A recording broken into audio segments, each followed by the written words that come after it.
Summer heat ను cool shades తో beat చేయండి. Mister opticals mister cool offer up to 75% off in summer glasses.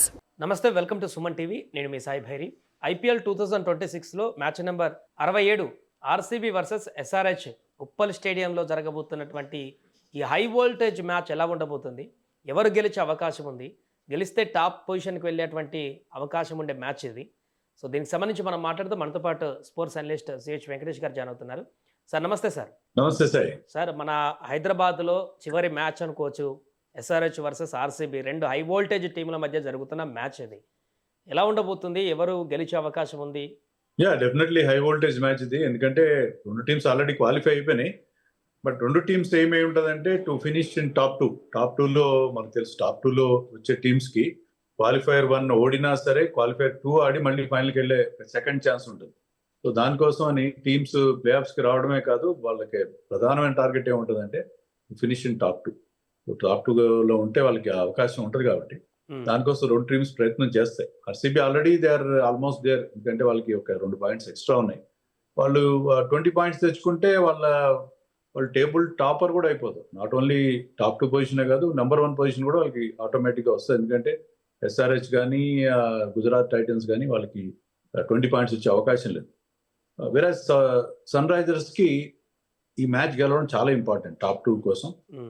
అంతేకాకుండా ఏంటంటే ఇప్పుడు ఈ రెండు టీమ్స్ 10 ఏళ్ల క్రితం ఫైనల్లో తలపడ్డాయి. 2016లో ఈ రెండు టీమ్స్ ఫైనల్ ఆడాయి. అప్పుడు ఎస్ఆర్హెచ్ గెలిచింది.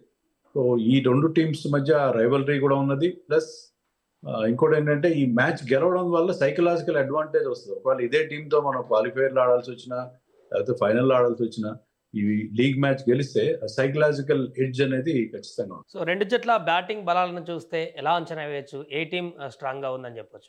బ్యాటింగ్ లో రెండు టీమ్స్ చాలా స్ట్రాంగ్ గా ఉన్నాయి, సూపర్ స్ట్రాంగ్ గా ఉన్నాయని చెప్పండి. రెండు టీమ్స్ కూడా చాలా అగ్రెసివ్ బ్రాండ్ ఆఫ్ క్రికెట్ ఆడతాయి.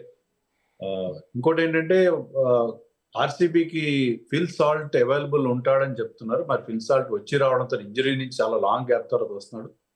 వచ్చి రావడంతోనే మ్యాచ్ ఆడతాడా లేకపోతే ప్లే ఆఫ్స్ లోనే ఆడతాడా అనేది చూడాలి. ఎందుకంటే వాళ్ళకి ఓపెనింగ్ ఒకటే ప్రాబ్లం ఉంది, మిగతా అందరూ బాగా ఆడుతున్నారు. కెప్టెన్ కానీ విరాట్ కోహ్లీ గురించి చెప్పాల్సిన అవసరం లేదు. గతత్ Padikkal, Tim David, even Krunal Pandya, everybody he's been contributing. వాళ్ళకి చాలా చాలా strong and long batting lineup ఉంది. ఇంకా ఎస్ఆర్హెచ్ మనకు తెలుసు, క్లాసన్ లాస్ట్ మ్యాచ్ లో ఆడిన ఇన్నింగ్స్ కానీ, ఇషాన్ కిషన్ ఆడిన innings, Travis head and Abhishek ఏంటంటే వాళ్ళు ప్రతి మ్యాచ్ లో బాగా ఆడారు. కానీ ఆడిన రోజున వాళ్ళు మ్యాచ్ గెలిపించే టైప్ ఆఫ్ ప్లేయర్స్. సో రెండు టీమ్స్ కూడా స్ట్రాంగ్ బ్యాటింగ్ లైనప్స్ తో ఉన్నాయి. సో బౌలింగ్ విభాగంలోకి వస్తే ఏ టీం స్ట్రాంగ్ గా ఉందని చెప్పొచ్చు సార్? ఆర్సీబీనా, ఎస్ఆర్హెచ్? బౌలింగ్ లో ఐ థింక్ ఆర్సీబీకి ఖచ్చితంగా ఎడ్జ్ ఉంది. ఎందుకంటే వాళ్ళకి పవర్ ప్లే లో మంచి బౌలర్స్ ఉన్నారు. ఇంకా భువనేశ్వర్ కుమార్ ఇప్పుడు పర్పుల్ క్యాప్ దాంట్లో లీడ్ లో ఉన్నాడు. If I'm not wrong 24 wickets ఉన్నాయి ఆల్రెడీ అతను. అదే అతనికి ఇక్కడ కండిషన్స్ బాగా తెలుసు. ఈ played so many seasons for SRH. So Uppal స్టేడియంలో కండిషన్స్ అతను కొట్టిన పిండి. సో ఫార్మర్ ఫ్రాంచైజీ మీద ఎప్పుడు కూడా బాగా ఆడతారు చాలా మంది ప్లేయర్స్. సో భువి ఉన్నాడు వాళ్ళకి, తర్వాత హ్యాజల్వుడ్, వాళ్ళిద్దరు టాప్ క్లాస్ బౌలర్స్ వాళ్ళకి పవర్ ప్లేలో ఉన్నారు. ఎస్ఆర్హెచ్ బౌలింగ్ కూడా స్ట్రాంగ్ గా ఉంది. కానీ పవర్ ప్లేలో కన్సిస్టెంట్ గా వికెట్ తీసే బౌలర్స్ వీళ్ళకి లేరు. Pat Cummins is doing well, but Pat Cummins is not out and out power play bowler. So first 6 overs లో ఉన్న అడ్వాంటేజ్. అదర్వైజ్ రెండు టీమ్స్ స్ట్రాంగ్ గా ఉన్నాయి. రెండు టీమ్స్ కూడా స్పిన్ బౌలింగ్ అంత స్ట్రాంగ్ గా లేదు. ఆ రకంగా చూసినా కూడా స్పిన్ బౌలింగ్ లో because Krunal Pandey is doing so well, spin bowling లో కూడా ఆర్సీబీ కొంత ఎడ్జ్ ఉందని చెప్పాలి. అలాగే సార్, రెండు జట్లకు కూడా భారీ అభిమానులు ఉన్నటువంటి జట్లు రెండు కూడా, ఎస్ఆర్హెచ్ కానీ ఆర్సీబీ కానీ. అలాంటి హై వోల్ట్ మ్యాచ్ కి చాలా రోజుల నుంచి ఫ్యాన్స్ కూడా ఎదురు చూస్తున్నారు. హైదరాబాద్ లో టికెట్ల కోసం బయట ఫ్యాన్స్ కొట్టుకుంటున్నటువంటి పరిస్థితి ఏర్పడింది.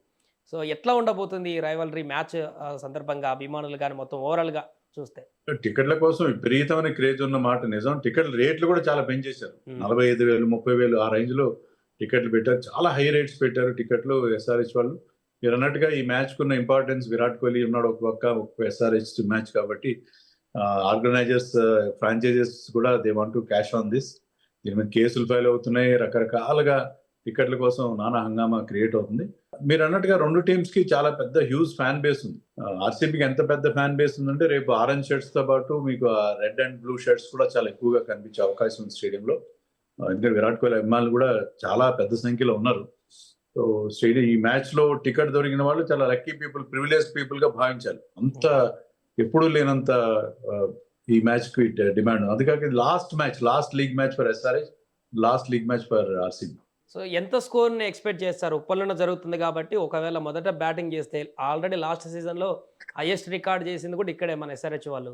సో ఈసారి ఏమన్నా అది చూడొచ్చా లాస్ట్ ఇన్నింగ్స్ కాబట్టి లీగ్లో? అంటే ఈసారి ఉప్పల్లో మనం ప్రతిసారి చాలా హై స్కోరింగ్ ఫీచర్స్ అయితే ఏం చూడలేదు.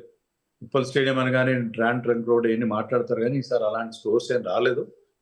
పిచ్ నన్ను అడిగితే ఉప్పల్ ఈ సీజన్లో it is having something for the bowlers and something for the batters as well. So చాలా మంచి స్పోర్టింగ్ ట్రాక్స్ ఉన్నాయి అక్కడ.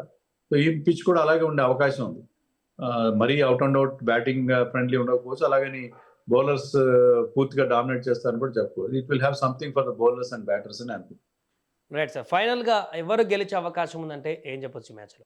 చాలా టఫ్ సాయి మాట చెప్పడం, ఎందుకంటే RCB is the form team. అలా ఎస్ఆర్హెచ్ నేను చెప్పినట్టుగా వాళ్ళకి బౌలింగ్ లో బెటర్ స్ట్రెంత్ ఉంది కంపేర్ టు ఎస్ఆర్హెచ్. కానీ ఎస్ఆర్హెచ్ లో ఉన్న ప్లేయర్స్ ఎలాంటి వాళ్ళు అంటే, వాళ్ళు ఈవెన్ ఒక్కరు బాగా ఆడినా, అభిషేక్ బాగా ఆడినా, క్లాసన్ బాగా ఆడినా, ట్రావిస్ హెడ్ బాగా ఆడినా, ఇషాన్ కిషన్ బాగా ఆడినా, వాళ్ళ నలుగురు కూడా on their own they are match winners. ఆర్సీబీకి అలాంటి ప్లేయర్స్ లేరని కాదు, కానీ వీళ్ళకి నలుగురు ఉన్నారు. ఆర్సీబీకి విరాట్ కోహ్లీ, కొంతవరకు పటీదార్ అలాంటి కేపబిలిటీ ఉన్న ప్లేయర్స్, కానీ వీళ్ళకి నలుగురు అలాంటి ప్లేయర్స్ ఉన్నారు కాబట్టి మోర్ బ్యాలెన్స్ టీం ఉన్నా కూడా ఆర్సీబీ కంటే కూడా ఎస్ఆర్హెచ్ కూడా ఈక్వల్ స్ట్రెంత్ ఉంది. ఐ విల్ సే 50-50 ఉంటుందని చెప్పి నేను అనుకున్నాను. 50-50 ఛాన్సెస్ ఉంటాయి ఈ మ్యాచ్ లో రెండు టీమ్స్ కి. టాస్ కూడా కొంతవరకు కీ రోల్ ప్లే చేస్తుంది. చేజింగ్ టీమ్ కి అడ్వాంటేజ్ ఉండే పరిస్థితి కనిపిస్తుంది నాకు. ఎందుకంటే ఎస్ఆర్హెచ్ లాస్ట్ మ్యాచ్ లో వీళ్ళు ప్రూవ్ చేసింది ఏంటంటే, మేము కేవలం ఫ్లాట్ బ్యాటింగ్ కండిషన్స్ లోనే బాగా ఆడము, ఈవెన్ డిఫికల్ట్ కండిషన్స్ లో కూడా బాగా ఆడతాం. డిఫికల్ట్ కండిషన్స్ లో కూడా అదే రకమైన అగ్రెసివ్ బ్రాండ్ ఆఫ్ క్రికెట్ ఆడతాం అని చెప్పి క్లాసన్ అండ్ ఇషాన్ కిషన్ కూడా ప్రూవ్ చేశారు. సో ఈ టీం అన్ని కండిషన్స్ లో ఆడగలరు అనే ఒక కొత్త మెసేజ్ మిగతా వాళ్ళకి వెళ్ళింది. Right sir. Thank you so much. అదే ఆర్సీబీ వర్సెస్ ఎస్ఆర్హెచ్ మధ్య జరగబోతున్నటువంటి, ఉప్పల్ వేదికగా జరగబోతున్నటువంటి ఈ హై వోల్టేజ్ మాత్రం చాలామంది ఫ్యాన్స్కి అయితే ఒక కన్విన్స్గా మారబోతుంది అయితే విషయం మనకు కనిపిస్తుంది. మరి మ్యాచ్లో ఫైనల్ రిజల్ట్ ఏ విధంగా వస్తుంది, ఎవరు గెలుస్తారు, ఎవరు టాప్ ప్లేస్లకు వెళ్తారు అనేది వేచి చూద్దాం.